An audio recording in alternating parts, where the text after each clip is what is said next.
मिल भजन सुनायब।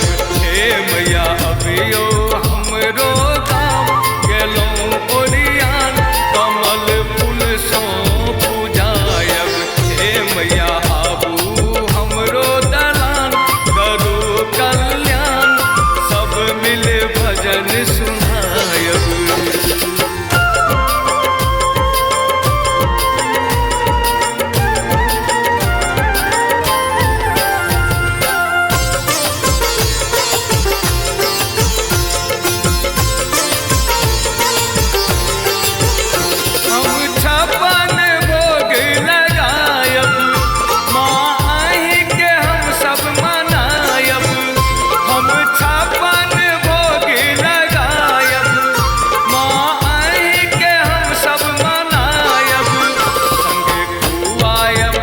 पकवान आमित गरम खान, हमरो आस पुरायब। हे मैया अभियो हमरो गाँव गेलौं ओरियान, कमल फूल सो पूजायब।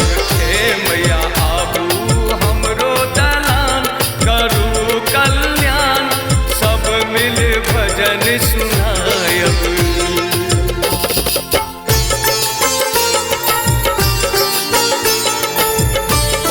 अपने सब सुन रहल छी टॉप म्यूजिक के प्रस्तुति।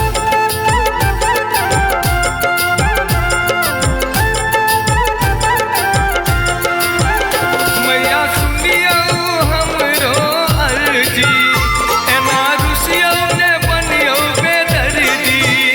मैया सुनियो हमरो अर्जी, एना रुसियो ने बनियो बेदर्दी। करी उठबे के गुणगान, जतक हमरा ज्ञान, मृत्युंजय चरण जमायत।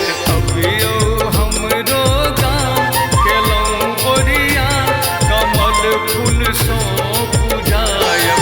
हे मैया आबू हमरो दलान, करू कल्याण, सब मिल भजन सुन